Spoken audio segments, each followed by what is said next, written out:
Hello and welcome back to the Thank Goddess podcast. It's Danny here, your host. Today, we're going to be talking about a somatic therapy session that I had recently. And it was honestly one of the most profound healing sessions I've ever experienced. And I worked with Vesa from Self Love Signature, who I'm going to have on the podcast today. And together we did a somatic therapy session where we explored three deep limiting beliefs that had been showing up in my business and probably in other areas of my life, but we really focused in on my business and certain limiting beliefs that it was just causing me to not be able to move forward in the ways that I wanted to. So the beliefs that we uncovered throughout the session were the common one of I'm not enough. I think so many of us struggle with that one. The second one I worked through was I fear rejection, which comes up a lot for me because I do put myself out there in terms of this podcast, in terms of social media, and I do have this deep-rooted fear in not being received by people. And the third one that I explored was I'm not worthy of receiving, which is something I've been really working through recently, particularly since I left my corporate job. I explained in a few episodes ago about how I currently made that transition and I really just trusted my intuition in taking that leap of faith. And a lot of the wounding that showed up for me was this wound around I need to be doing in order to be worthy of receiving. I can't just relax and receive. And I think a big thing that the universe has been showing me the past few months is that you are worthy just as you are. You don't actually need to do, you don't need to perform, you don't need to be this overachiever, this perfectionist in order to receive and to be enough. So that's kind of what we explored in our time together. And it was just so profound because in the session, Vesa guided me through this gentle, almost like trance like state where it was my body that was leading, not my mind. And I think that's really key for those of us that, we read all the self help books, we listen to the podcasts, we are so understanding of our trauma and our limiting beliefs from this cognitive level. But it's the how do we break past the belief? How do we actually release it from the body? Which was what I was struggling to do and why I needed Vesa to come and assist me so that I could actually break free of this limiting belief. Because yes, I could understand it from a mental level, but I really needed to go into the root cause of why this was showing up and complete that emotion to allow myself to feel liberated and to move forward and create from the present moment. So in the session together, we actually, like I was saying, we went into this trance-like state and I was able to go back to the memory of that root cause event that caused that limiting belief, which was so surprising for me because I didn't know what was going to come up. And the memories that came up, I had no conscious memory of because the first one, I'm not enough, that showed up in my actual birth. So, my birth in this lifetime through my mother's womb, there was this belief that I wasn't received, that my mother didn't want me. And I felt this sense of not belonging when I came through to earth. And that was so sad. I didn't realize how much sadness I was carrying because I felt that way at my birth. So it's very profound, this sort of therapy. The second one, the fear of rejection, that showed me a past life memory, which again, I had no recollection of that happening. And yet somehow it had stayed with me. It imprinted from that lifetime into this lifetime and being scrutinized by the public. And then the third one that I moved through, this I'm not worthy of receiving, that one showed up in my early childhood with my parents and not feeling seen or heard. And it was in that moment that I adopted this belief that I'm not worthy or I don't matter, that I can't get my needs met in that way. And like I said, I had no recollection of any of those memories. It was so surprising to have that come forward. But more so, what was profound was moving through the emotion underneath that memory. So, as I was able to locate, okay, this was a situation, the memory, the emotion of that, the sadness or the pain or the discomfort or the shame came up in my body, and I was able to, with the help of Vesa, she guided me to move through that. And as I released those emotions that have probably been sitting in my body for God knows how long, for years and years and lifetimes perhaps, what came through was I was able to access my higher self, or you might like to call it your subconscious. And from there, I was able to receive the most beautiful guidance and just loving perspective that came through on that situation. So I could see it from more of this objective perspective and seeing the situation anew. And that was really healing in itself. I came out of this session with a sense of expansion, feeling lighter, feeling relief.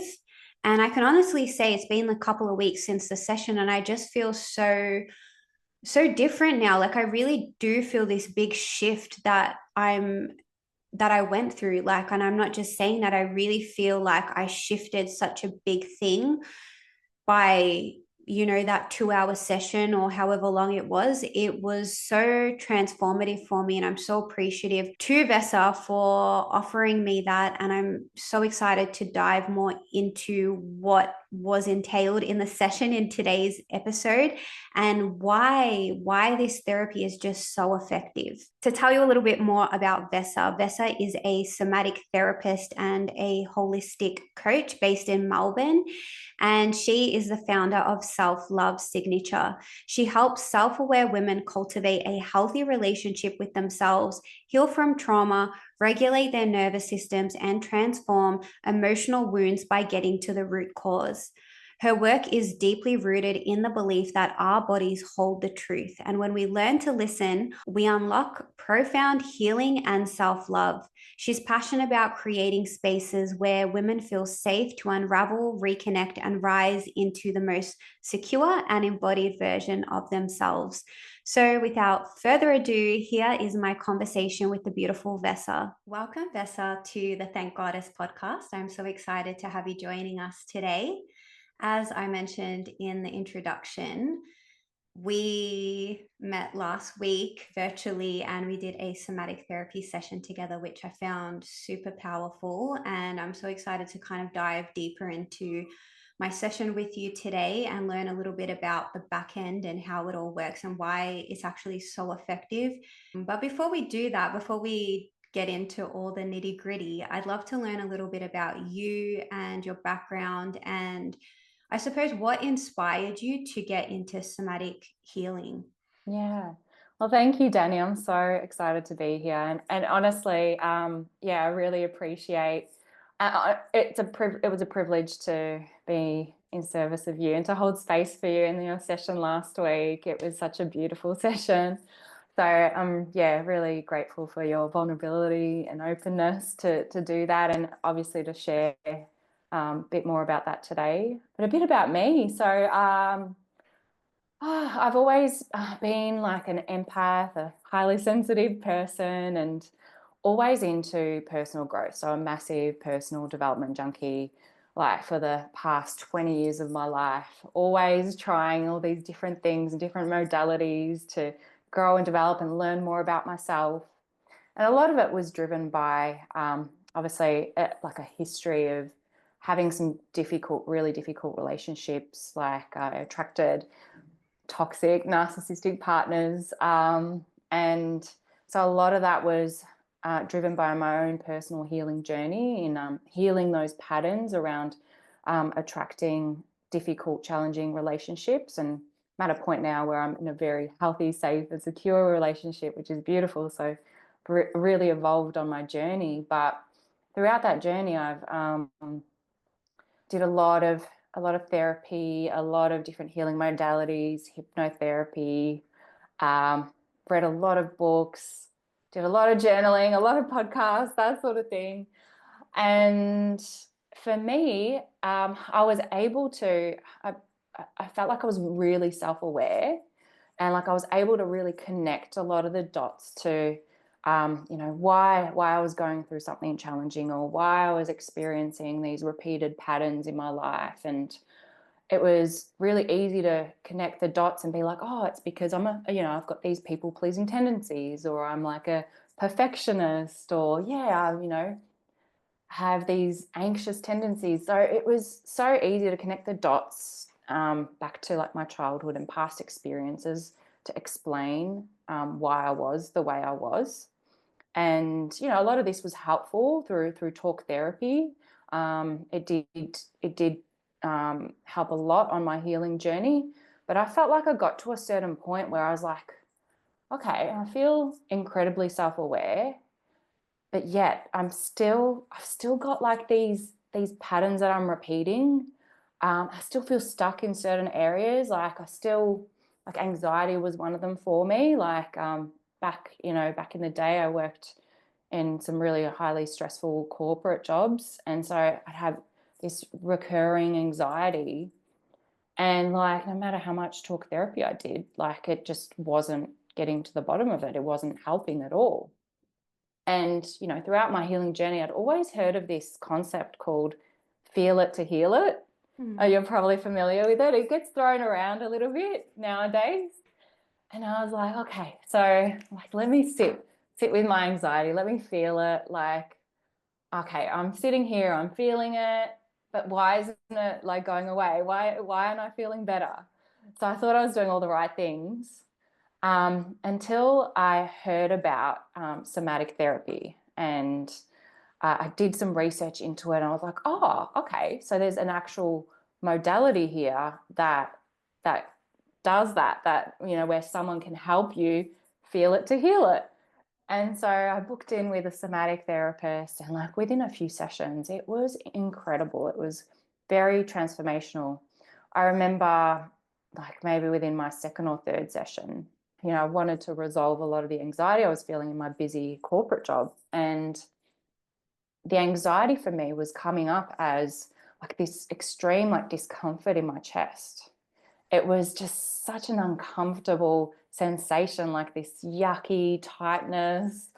And we went in and we explored that. We dove in, and what I noticed was the cause of this anxious feeling was rooted in like an experience in my childhood, and it was a subtle experience. It wasn't even like a big thing. It was like maybe my parents sort of told me off for doing something. Like it wasn't massive, but like in that moment, because being a sensitive child, I really held on to that, and I felt like the belief it created in me was, oh, I'm not enough. And then that feeling of not enoughness then perpetuated in these patterns of like just needing to be this high performer and high achiever, through work. And like I when we got into those sensations in the body, the emotions, the stagnant emotions that were there from that experience, we processed them. After that, I felt like this extreme relief, like this sense of expansion, this sense of like deeper connection to the divine. It was amazing. It was such a transcendental experience. And like since then, since that session, I have not experienced that particular flavor of anxiety ever again. Like that sensation. Like, yeah, I have anxiety that comes up in different contexts or different situations, which probably have like root causes in other areas. Um, but that particular discomfort, that flavor of discomfort in my chest, never again. And I thought, oh my God, this is so amazing. I need to learn how to do this. So that kickstarted my journey into deep diving into somatic therapy and the world of trauma healing and nervous system regulation. And it's been so, so incredible.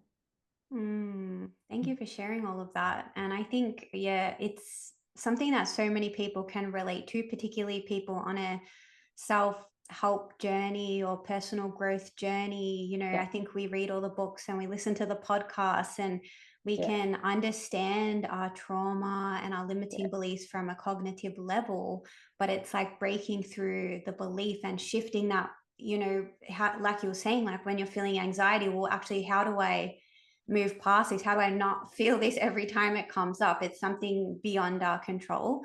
And I know in my experience, a lot of, I would say, body-based therapies have been really Mm. effective, or even going into a subconscious Yeah. trance state has been really Yeah. effective for me, because I suppose talk therapy and books and podcasts and everything, to a certain degree, it can help just to understand, oh, this is why this certain pattern is happening and whatnot. But I think it's exactly what you're saying. You get to a certain point where it's not enough, and you need something a bit more deeper. So I just really love what you've shared there. And what do you think somatic therapy is most beneficial for? Is there a common theme you see with your clients in terms of the blocks that they're facing? Is there a certain area that it can be really helpful in, or a common theme you see around a lot of people that come to you? Oh, absolutely. Honestly, it helps with anything, like anything you can think of. Mental health, repeating cycles, repressed emotions, addictions.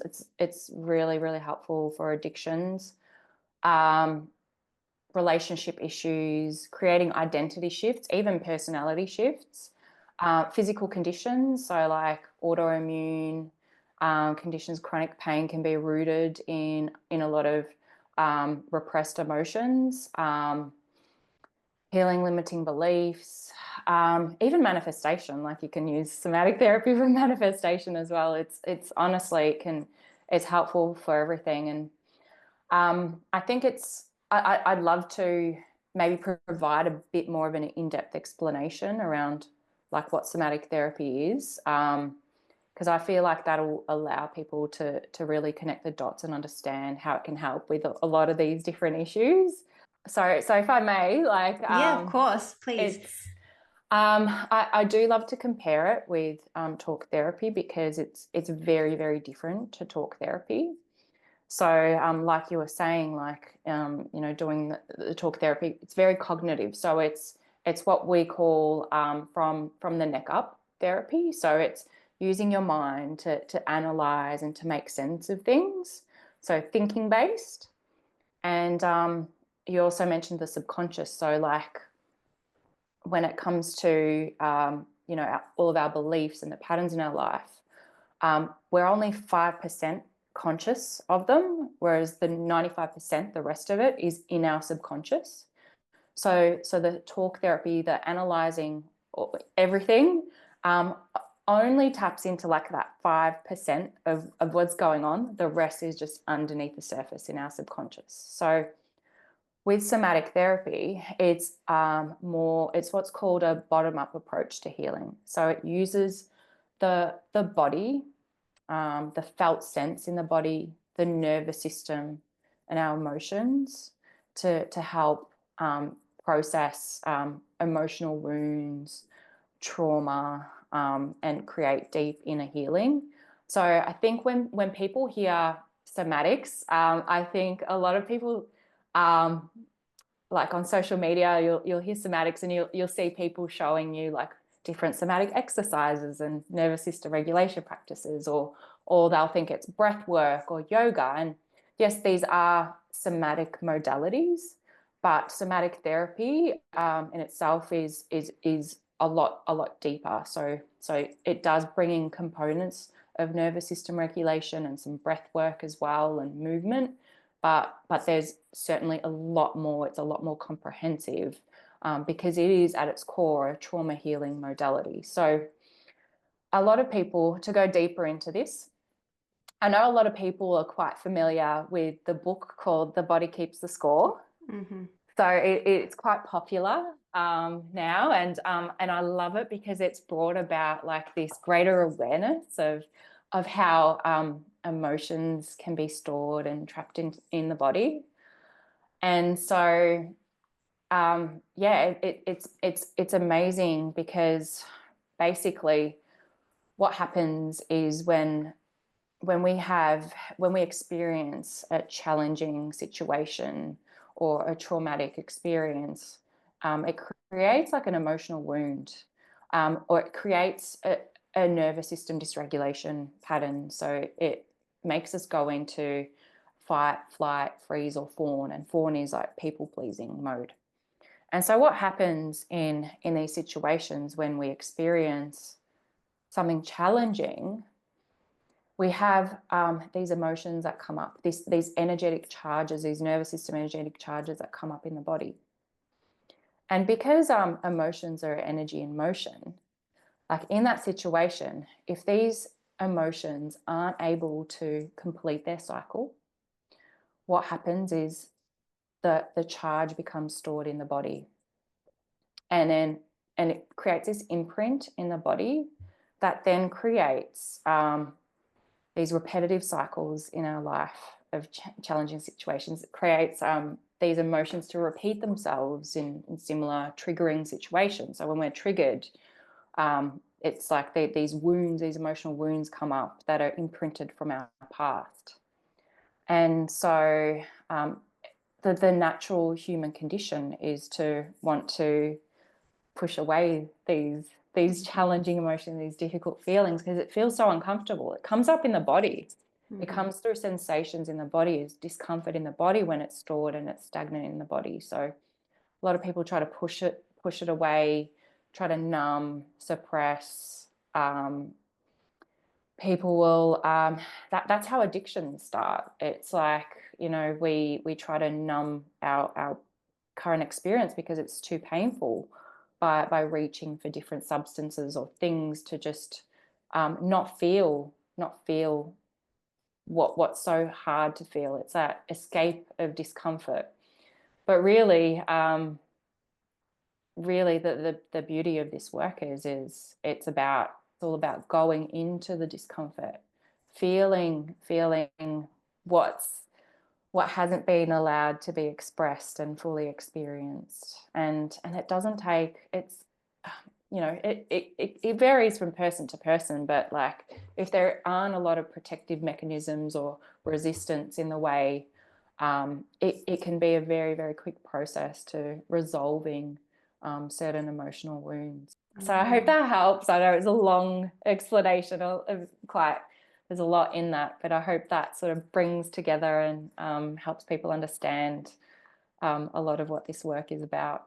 Yeah, definitely. And I think it ties in perfectly with us kind of going deeper into my session with you because already things are coming up from our session together last week.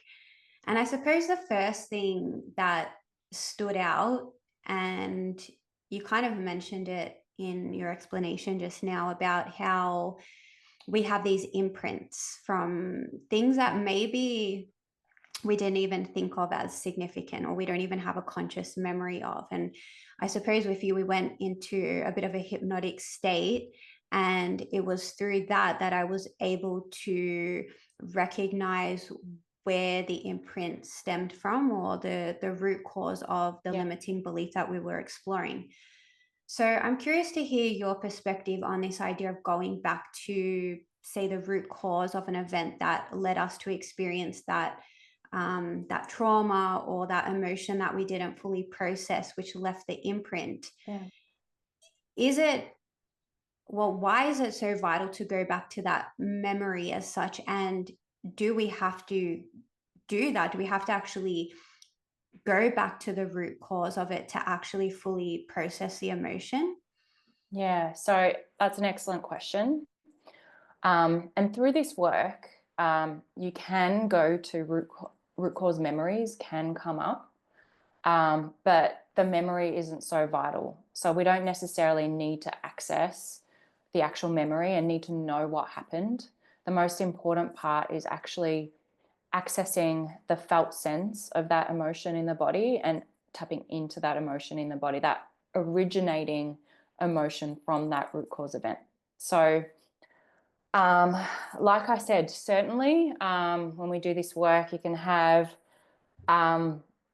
memories that come up that you have repressed that you weren't even aware of, memories from after birth, during childhood, for example, during birth, generational trauma, past life trauma. Those, we can definitely go back to those events as origins of that root cause of that pattern that's now repeating in your life.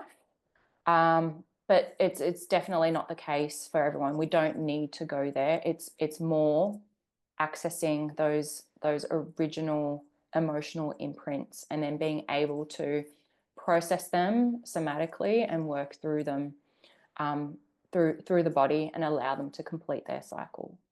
Okay, that's really interesting to know, and I think helpful just in case anyone feels like that's, I don't know, they're skeptical or they Yeah. think that it's not possible to have that Yeah. sort of memory come up. I was definitely Yes. surprised by Yeah. what came up for me in the session because we explored 3 limiting beliefs together, and I kind of went through a memory from my childhood, from Yeah. birth, like you said, and even past life came up.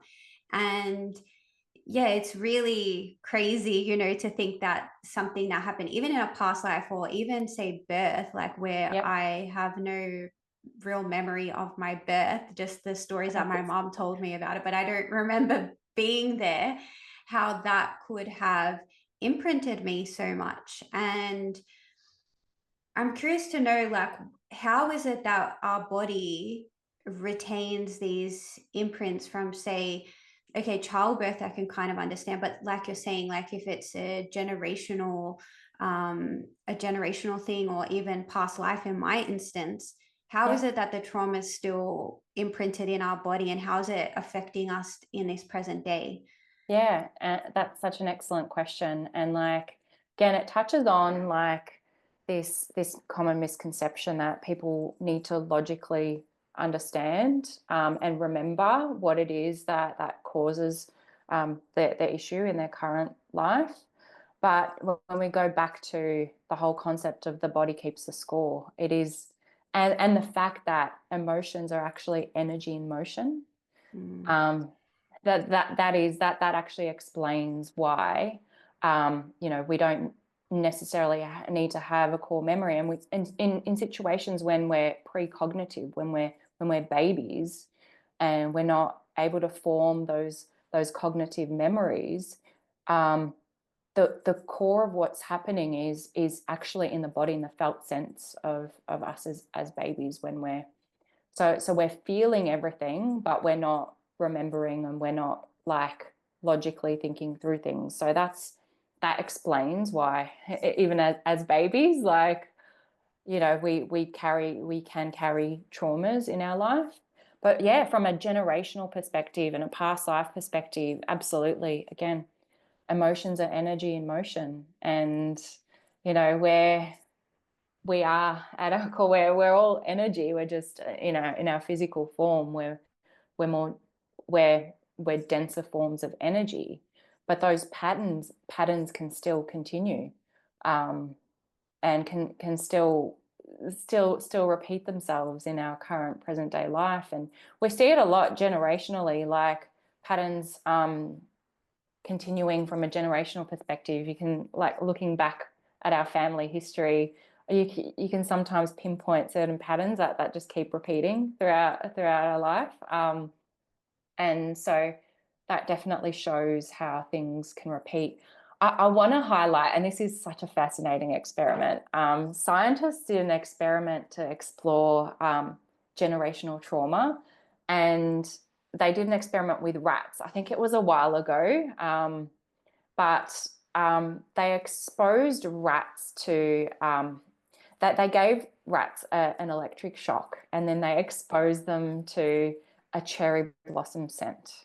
So they did this experiment where they repeated the shock and then the cherry blossom scent, and then they got to a point where they would spray the cherry blossom scent, and then the rats would would experience a trauma response, despite not being shocked. So that demonstrated how, like, the trauma pattern was created through that the association was created through the cherry blossom scent. But then what they did was they tested the cherry blossom scent on the offspring of these rats. So when these rats had baby rats, mice, they would spray the cherry blossom scent with the offspring, and the offspring would have like a trauma response because of that scent. And then they continued the experiment to the offspring of the offspring, so the great grandchildren of the original mice sprayed the cherry blossom scent, and then those mice would have would experience a trauma response. So it's amazing how, like, scientifically it's been proven in rats, in mice as well. But it just goes to show that it's not like this woo-woo concept. This emotions are energy in motion. It's like, yeah, it's real. Like, generational trauma is real, and it is very tangible and possible in what our current reality is. Yeah. And I love that this is coming more and more to the forefront of our consciousness. Mm. There's another book called, I think it's It Didn't Start With You. Have you heard of that one? I've heard of it, but I haven't read it. Yeah. Okay, yeah, and that goes through similar things with ancestral trauma being passed on. And there's one story with one person who, I can't remember if they're like the grandchild or great great grandchild of someone that had been a survivor of the Holocaust, Yeah. and they had a reaction to showers. Mm. And it was not a cognitive thing. They just would have a panic attack each time Yeah. they would go into the shower. So there's a lot of examples in that book Yeah. which kind of get into a lot of what you're saying. Mm. And I think it's hard for our logical mind to kind of Yes. comprehend these things because we've been told for so long that, we're just this physical body. And Yeah. yeah, the whole, even if you want to say like woo woo, but like this whole idea of energy, it's kind of this new Mm. concept that I think our collective consciousness Yeah. is really opening up to at this Yeah. time. And it's exciting. I love where Yeah. science is going with Yeah. all of this. Yeah. And I feel like we're not even at the tip of the iceberg with everything that's kind of going to come It's out in so the true. future. Yeah. And even just the Absolutely. healing modalities that are Mm. going to arrive with all of this Mm-hmm. research coming out. But I'd love to explore a little bit more about the process that we did together, because I think that's really key, where each time, like you're saying, it's not really about the memory or the root cause. It's more so about identifying that emotion that we're feeling. Like you said, with the anxiety, it was in your chest. So for me, every time we'd experience an emotion through the memory that came up, you would always guide me to like locate it, to label what kind of emotion it was. I think it was even describing like the color and the Yeah. shape, and Yeah. you would guide me to enlarge it and to grow it bigger. And it's interesting because, like, as we were growing it bigger, then after some time, it would start to get less and less until it completely vanished. And I noticed, like, after that emotion moved or, went away, then it was like, oh, I feel so much lighter, or it would highlight another emotion that I needed to process. But Yeah.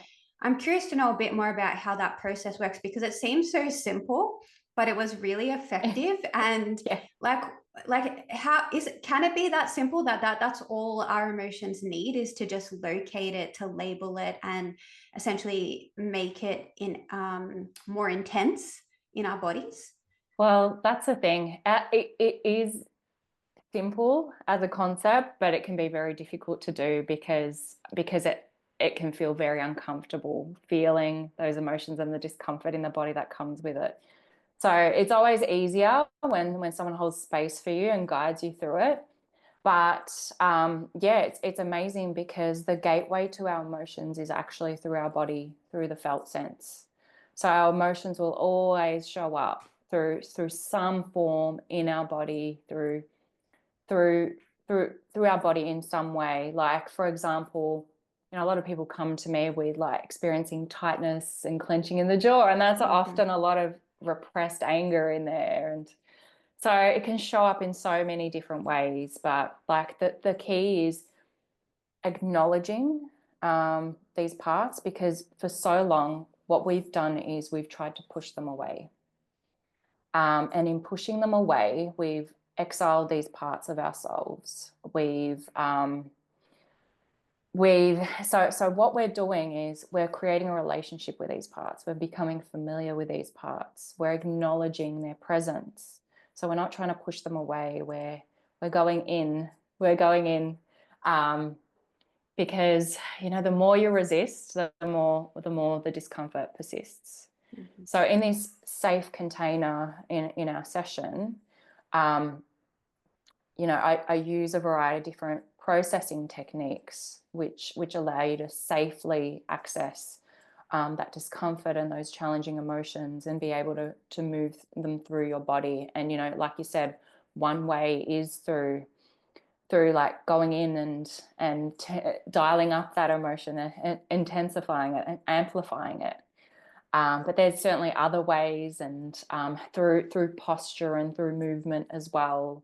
So it's really about leaning in and just creating this different relationship with this felt sense and with this emotion. And once once once we do, and we allow them to complete their cycle, the other side is just incredible. Yes, there can be multiple emotions that are coupled together.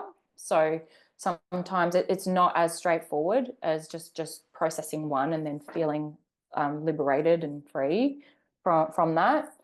In most cases, there's layers of emotions that we need to go through and process.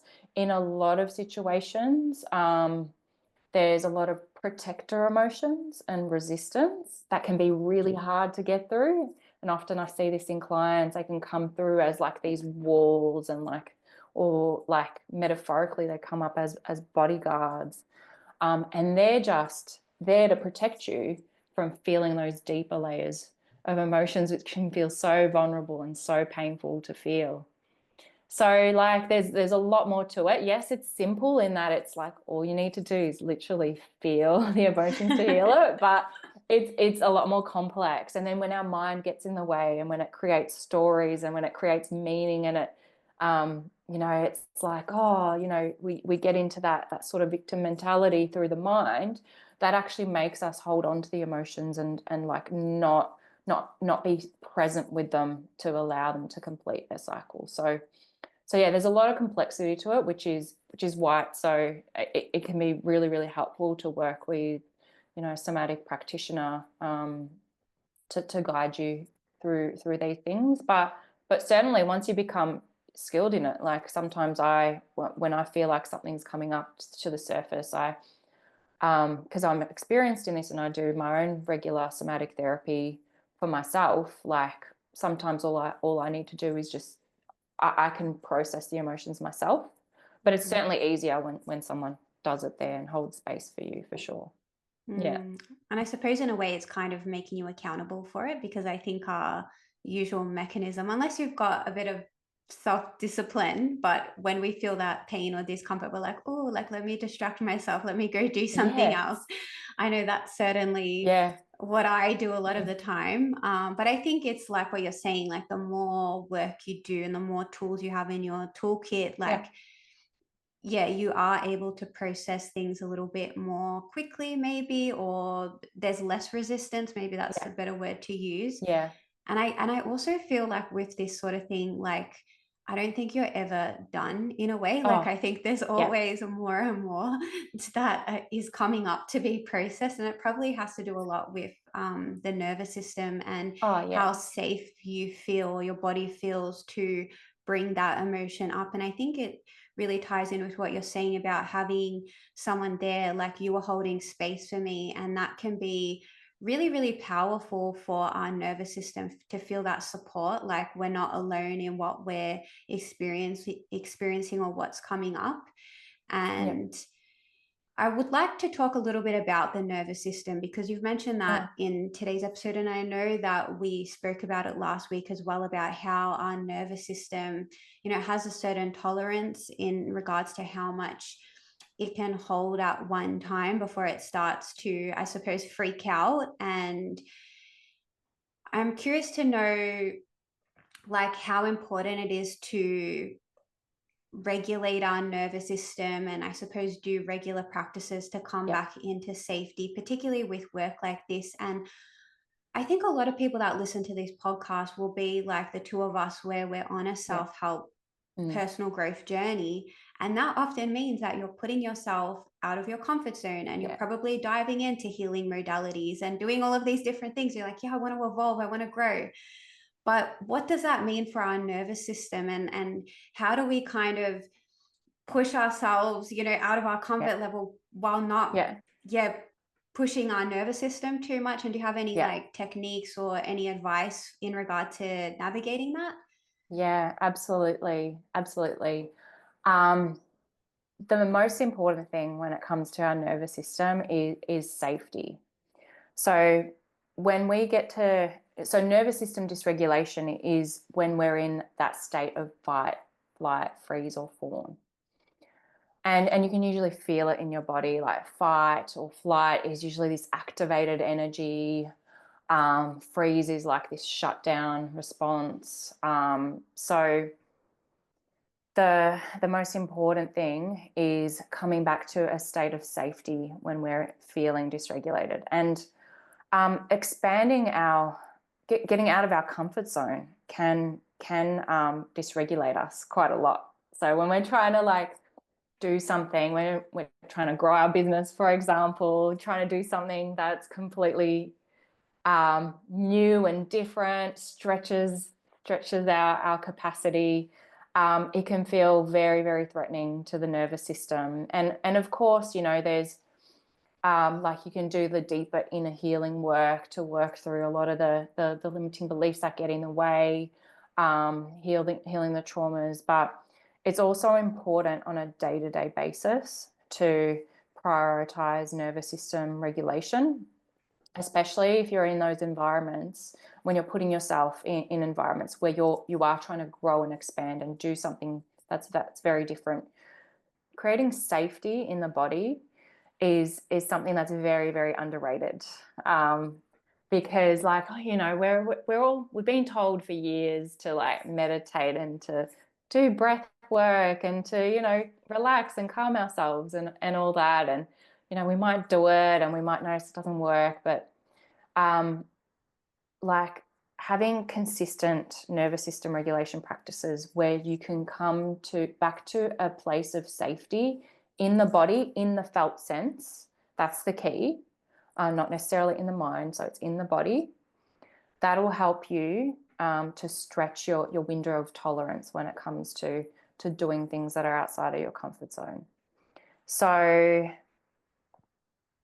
like you do things like so the practice that I taught you during our session was safety resourcing. So coming back to a place of safety. So that's what I do. That's what I guide all my clients to when I work with them, is finding a safety resource in your body that you can come to every time you're feeling dysregulated, and that immediately puts you in that state of calm and regulation, and it teaches your nervous system that you're safe in that environment, even though you feel threatened, even though you're in that fight, flight, freeze, or fawn situation.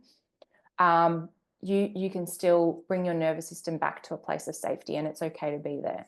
And so the more you come back to safety, the more you practice, you consistently practice these different tools or techniques, the more that actually expands your capacity and your window of tolerance to go beyond your comfort zone. So, a lot of us want quick fixes these days. Mm, That's how we're conditioned in society. We want to mm, be we want to be sprinting before we can crawl or walk. But the unpopular truth is sometimes you just need to take slow and steady steps towards a particular goal. Otherwise, you just completely You can burn out, or you can throw yourself completely out of your window of tolerance. Like, an example is, like, a lot of people go on these massive crash diets when they want to lose weight. So they, try to lose like 5-10 kilos within 3 months. They go on this crash diet, they work out like crazy. Yeah, they'll lose the weight, but because they've put their bodies in this state of extreme stress and nervous system dysregulation, when they go back to their normal life, so that they've taken 5 steps forward, but because it's not sustainable to be in that state of dysregulation of like an imbalanced state like that, they've taken 5 steps forward, but then they might take 10 steps back. They'll put on the weight again. They'll you know it's just how our body responds. It's when we're in that state of threat, the body will always try to come back to equilibrium, um, and it will sometimes it will slow us down. It will put us into a state of burnout, into a state of freeze, where like, or we get sick. We get sick, and we get forced to slow down, because we've pushed our nervous system tolerance way beyond the limit that we can handle. So yeah, like I said, unpopular opinion, but like, slowing down is so underrated. Slowing down, and like, when we slow down, like, we can take conscious steps. We're not operating from a state of reactivity, that reactive state where we're constantly, on this fight or flight urge to just do and be productive and like do a million things at once, tick off everything on our to-do list. That's not a conducive place to be in, because we're not able to be creative. We're not able to listen into our intuition. We're not, we're just in this pattern of dysregulation, and then the body will then crash at a certain point. So we see this a lot with people getting sick after years of chronic dysregulation. So slowing down and on a daily basis, and coming back to safety. And there's simple ways you can do this. There's nervous system regulation practices and like exercises that you can do for sure. But like, one of my favorite ways is just simple things like, you hear about glimmers in your day-to-day life. Like, a glimmer could be, we've had some beautiful sunny weather in Melbourne lately. Could be just going out, sitting out in the sun, closing your eyes, feeling the sunshine, the heat on your face, dropping into your body, and feeling that safety in your body, activating your senses. So feeling the heat of the sun on your face, feeling your body warm up, feeling that beautiful cool breeze, the wind, maybe hearing the rustle of the leaves in the trees, and just hanging out here for a few moments, hanging out here in this place of safety. Or maybe it's in the morning with your beautiful, cup of tea or coffee in the morning, sitting down and having a sip of your tea in silence, in presence, like, smelling the beautiful aroma, activating your senses, and just fully being present, not having your mind run a million miles. True presence is when you can be in your body, in your current experience. So it's just having these moments consistently throughout the day, and it takes practice to get here. You have to remind yourself. So over time, you get better and better at it. But the more you do, the more you expose yourself to being present and being safe, the more you're able to, build up your nervous system tolerance and create nervous system regulation. Yeah, I love that. And I 100% agree. That really ties in with, I guess, why I do this podcast. I think a big correlation with what you were saying is like our hyper masculine world that we live in, where we prioritize the doing and the hustling, and I've got to get things done, I've got to be productive, I've got to go. And we have this society where people are burnt out. I mean, I talk about the Western world really, but we have a society where people are burnt out and they're run down and they're getting sick. We have so many people that are just suffering from chronic illness today. And I think it has such a big thing to do with this fact that we're not present enough. We're not actually just having those glimmers like you speak about, which I Yeah. absolutely love, where we make excuses why we can't have that. Like, oh no, I'm too Mm. busy. I just like it's silly to have a moment where I'm still and I'm not Yeah. worrying about the future or what I've got to do later or what's next, and or worrying about what happened earlier today. And it's so true. Like, until we actually start carving out the time for that, even if it's 2 minutes, 5 minutes, like, we're not going to get ahead like that. And I think more and more people are coming to that Yeah. understanding. Like, there's definitely more awareness now in the collective consciousness, but yeah, I still feel like the world has a lot of catching up to do in that regard. And that's why I think conversations like this are so important, talking about the importance of the feminine energy, which Mm. is that um, prioritizing our wellness and Yeah. slowing down, and that presence and the being. That's Mm. essentially being, not Yeah. doing the being That's part it. of it, right? And we're human beings, I always say. So we've got to come back to that truth. And I love what Yeah. you share about being outside, and that Mm. basking in that sunlight or the breeze on your skin. Like, I find Mm. nature's really Mm. grounding for me. Yesterday I was Mm. outside because we had a beautiful day in Melbourne, and Yeah. I was just plucking some weeds out of my garden, but Mm. there was just something in that where I had other things to do, Mm. but I thought, you know what, I'll spend, like, it's a nice day, I'll spend about an hour just doing this weeding. And it was so good for me, and I Yeah. was so productive after that. And I feel like it, like you're saying, it just slowed me down. I was Mm. present, I was receiving sunlight, the Mm. breeze. It was just like, yeah, there's a million reasons we can make excuses not to do things like that, or like take a minute to have a cup of tea in peace. But Yeah. like, I think it's in that stillness that we gain the fuel to like get We everything do. else done. Yeah, big time. Yeah, yeah. It's so important because that's it when we're just in that chronic state of dysregulation and just going. And that dysregulation is, you're in the past. You're operating from the past. But then when we get to that stillness, and I think we were talking about this last week. It's like, as business owners, it's like sometimes we can get so caught up in our business and constantly be thinking about it and Mhm. wanting to do. But the moment we take space, like we have like a weekend away where, we can do something nourishing or beautiful, spend time in nature. And when we come back to our work, like we're able to flow so much better in our work. Like the Mhm. creativity comes online a lot easier. And that's it. It's just because we've created this space from just constantly being in our mind.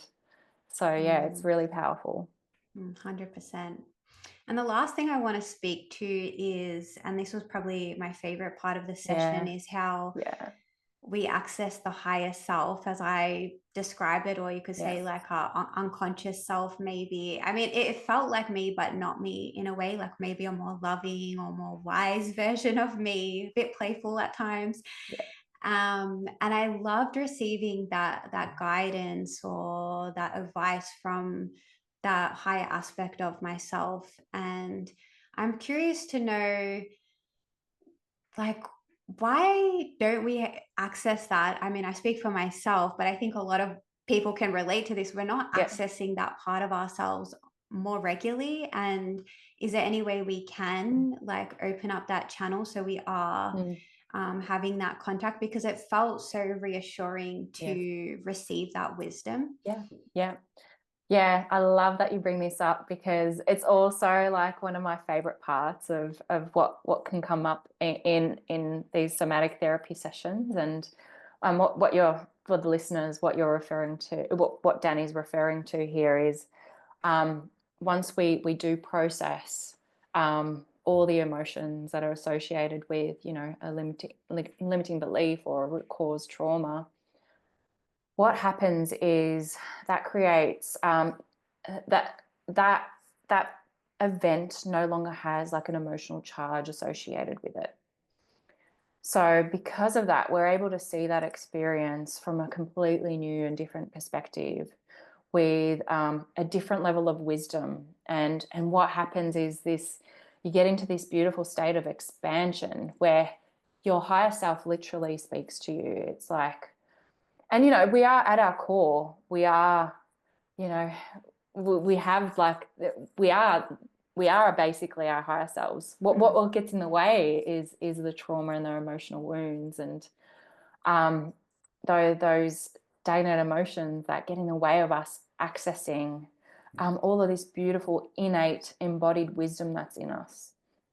And like, you know, part of the beauty of the work I do is, it's like, I'm never like, I'm not giving my clients advice. It's like, when you transmute an emotion, it's like your higher self speaks to you and gives you embodied advice to you in terms of, that situation that you've healed, or it gives you this advice on how you can approach certain situations in your current life. So it's just so beautiful that, when we become truly, truly present in our bodies, and we can connect in with our bodies, that allows us to have that innate connection to our higher self and to our deeper intuition. And it's something that you can access on a daily basis. It's very hard to do when you're in that dysregulated state, when you're in that fight, flight, freeze state, when your mind is running the show, and those stagnant, heavy emotions are running the show. It's very, very hard to listen into the wisdom of your body and your intuition and your gut feeling, for example. It's very, very hard. And so that's why, in like a lot of modalities like that get you to drop in and access your intuition, a lot of them promote meditation as a great way to connect in with your intuition. But and that's because it puts you into that relaxed, calm state where your mind isn't quite running the show, and it's something higher there. And so really, like, honestly, this work, somatic work, because it connects you so deeply to your body, it connects you so deeply to the present moment. It can develop, your intuition can develop so much more.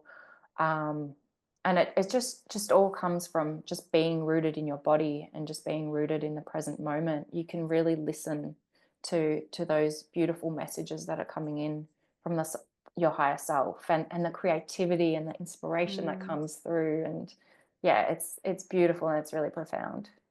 Mm. Yeah, I love that. And it makes so much sense. And it ties in with everything that you've been Yeah, speaking about today, just kind of coming back to the now. And, that's where the magic happens, right? yeah, That's where we create our future from. So yeah, it's so important that we, I guess, learn to access that state more, or come home to that. It's not even learning. It's like we know how to do this. When yeah, we're children, we know yeah. how to do this, but That's somehow as it. adults, we Yeah, just get caught up in the mind. we forget. Yeah, Oh, this has yeah, been amazing. And I hope it's inspired a lot of you listening to do a somatic therapy session yourself, or multiple sessions. I think this work is so profound. And the last question I have for you, which is something I ask all my guests on the Thank Goddess podcast, is, as this podcast is about awakening goddess consciousness within ourselves and the planet at large, when do you feel most aligned with the goddess or goddess consciousness? And I often describe it as, say, a lot of what we spoke about, being in the present moment, essentially just being, leading from our heart, our intuition. So yeah. when is it that you feel most connected to goddess consciousness?